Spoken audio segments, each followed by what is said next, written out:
FP&A workflow forecast confidence band V1. Good morning. For the last 30 years, every FP&A professional, myself included, has been trained to answer one question: what is the number? We deliver a single point forecast and then spend the rest of the month defending the variance when reality inevitably disagrees. But what if what is the number is the wrong question? What if the most strategic question is actually what is the range of possible outcomes and what drives them? Today, we'll explore a framework to answer that. Here's the conclusion right at the start. We need to change the conversation. Our current process forces us into a defensive posture, explaining why the actuals didn't match a single number we committed 2 weeks ago. The confidence band framework fundamentally reframes our role. It allows us to state a range of probable outcomes and, more importantly, focus our energy and our meetings on the actions that keep us within the desired path. We stop being historians of the past month and become architects of the next one. Let's make this real. The plant forecasts a month-end cash balance of $10.5 million. The actual comes in at $9.2 million. The next finance review is a 2-hour interrogation about a delta that, in a volatile market, was almost inevitable. This is the precision paradox. We present a number that feels exact, but is actually a guess. Meanwhile, top-performing finance teams, according to APQC, are already 2.5 times more likely to hit their goals simply because they plan for a range of possibilities instead of a single fragile point. So, how does it work? We replace the single number with 3 distinct layers. First, the high confidence band. This is your floor. Think contracted recurring revenue, lease payments, and payroll. These are the things you can virtually guarantee. Second, the conditional band. This is where the action is. It contains outcomes that depend on specific triggers, like a key customer making a payment or a certain project getting approved. Finally, the low confidence band is your ceiling, the stretch goals, the new market entries, the high risk, high reward plays. This isn't just a range, it's a map of your business reality. A number by itself is meaningless. The V1 workflow is powered by an assumption register. This isn't your typical notes column in Excel. It's a structured log where every major driver of the forecast is captured, quantified, and owned. We ask 3 questions for each assumption.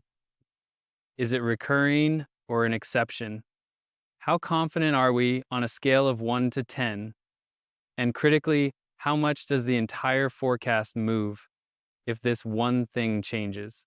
The CFO of a pilot company called this their single source of truth for business performance. This isn't just a theoretical improvement. The data is clear. Research from the Journal of Forecasting shows that while range forecasts feel less precise, they are 30% more likely to actually contain the final number, which drastically improves risk management.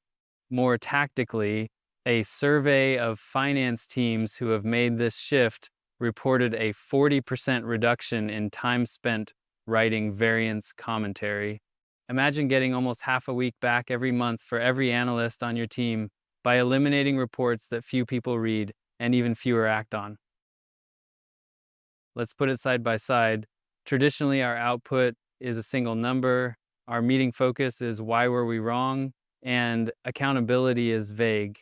With the V1 framework, the output is a range. The focus is which assumption moved, and accountability is tied to a specific owner for each key driver.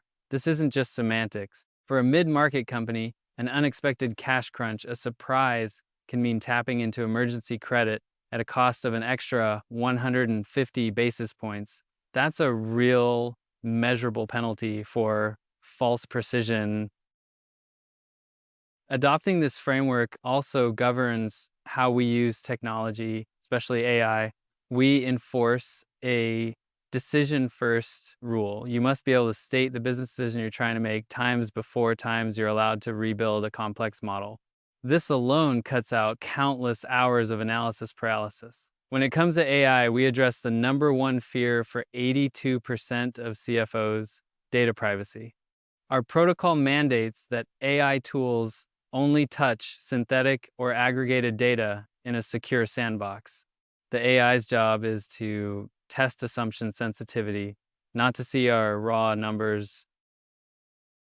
This is where the entire system delivers its value. A forecast is not the end product, an action is.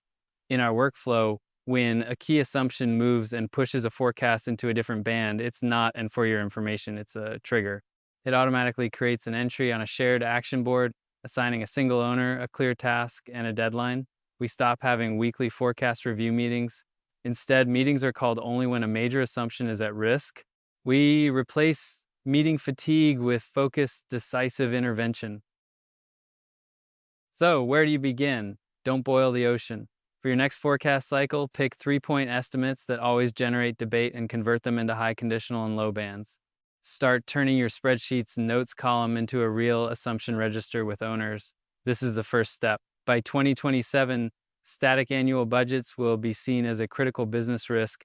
The organizations that thrive will be those whose finance functions can sense, respond, and